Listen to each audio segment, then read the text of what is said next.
রমাদান আসলে আমাদের মধ্যে এই শয়তান এই বিষয়টাকে উস্কে দেয় যে তারাবির সালাতকে 8 রাকাত না 20 রাকাত নাকি 12 রাকাত। তারাবির সালাতের ক্ষেত্রে পরামর্শ হচ্ছে ধীরস্থির ভাবে তারাবির সালাত আদায় করুন। সালাতুত তারাবিহ শব্দের অর্থই হচ্ছে বিশ্রামের সালাত, অর্থাৎ আপনি বিশ্রাম নিয়ে নিয়ে 2 রাকাত করে 4 রাকাত শেষে তাসবিহ পড়ে বিশ্রাম নিয়ে আবার 2 রাকাত 4 রাকাত এভাবে পড়তে থাকবেন। আমাদের বাংলাদেশের বেশিরভাগ মসজিদগুলোতে যেহেতু 20 রাকাতের সালাতুত তারাবিহ হয়, আমরা সাজেস্ট করি যে আপনারা 20 রাকাত সালাতুত তারাবিহ আদায় করুন। অসুস্থতা জনিত কোনো কারণে কারো যদি কম পড়তে হয় সেটা ভিন্ন ব্যাপার, তবে আমরা 20 রাকাতের কথাই সবাইকে সাজেস্ট করে থাকি, যেহেতু এটা ইবাদতের মাস, যত বেশি ইবাদত করা যায় ততই এটা কল্যাণকর। তো সেক্ষেত্রে রাকাত বিতর্ক আপনাদেরকে এড়িয়ে চলা উচিত। রমাদান আসলে আমাদের মধ্যে এই শয়তান এই বিষয়টাকে উস্কে দেয় যে তারাবির সালাতকে 8 রাকাত না 20 রাকাত নাকি 12 রাকাত। সো তারাবির সালাত ধীরস্থির ভাবে আদায় করুন, রাকাত বিতর্ক এড়িয়ে চলুন। এটা হচ্ছে একটা বড় ফিতনা। কত রাকাত আপনি পড়বেন আপনার সাধ্য অনুযায়ী আপনি পড়ুন। আমরা 20 রাকাতের কথা সাজেস্ট করি, তবে রাকাত বিতর্কে জড়ানো আমাদের কখনোই উচিত হবে। শেষ রাতে তাহাজ্জুদের সালাত আদায় করা, বছরের অন্য সময়গুলোতে রাত 4টার দিকে উঠে আসলে অনেকের পক্ষেই তাহাজ্জুদের সালাত আদায় করা সম্ভব হয়ে ওঠে না।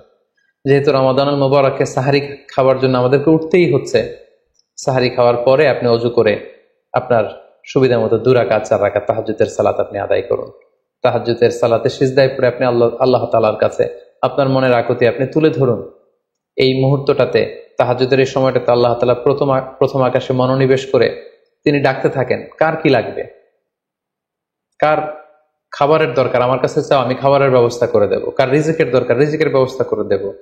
কার সফলতা দরকার, আমি আল্লাহ তাআলা সফলতা দেওয়ার মালিক, আমি সফলতার ব্যবস্থা করে দেব। যে মুহূর্তটুকুতে বা যে সময়ে আল্লাহ তাআলা আমাদেরকে দেওয়ার জন্য তিনি আমাদেরকে ডাকছেন, আমাদেরকে দেওয়ার জন্য তিনি বসে আছেন, প্রস্তুত, আহ্বান করছেন, কিন্তু আমরা সে আহ্বানে সাড়া দিচ্ছি না। তাই রমাদানুল মুবারাকে তাহাজ্জুদের সালাতের অভ্যাস করার একটা সুবর্ণ সুযোগ কিন্তু আমাদের আসছে। যেহেতু সাহারি খেতে আমরা উঠবই, উঠে আমরা তাহাজ্জুদের সালাত আদায় করে নেব।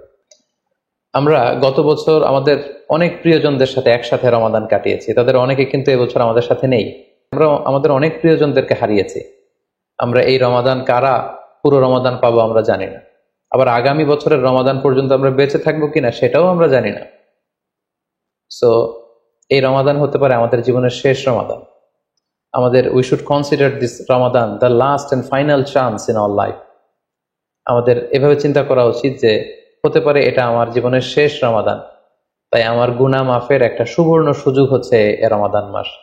তাই এই মাসের সর্বোচ্চ বরকতটুকু হাসিল করার জন্য আমরা যেন বুদ্ধিমানের পরিচয় দেই, আমরা যেন বেশি বেশি ইবাদত করে আল্লাহ তাআলার প্রিয় ভাজনদের অন্তর্ভুক্ত হতে পারি।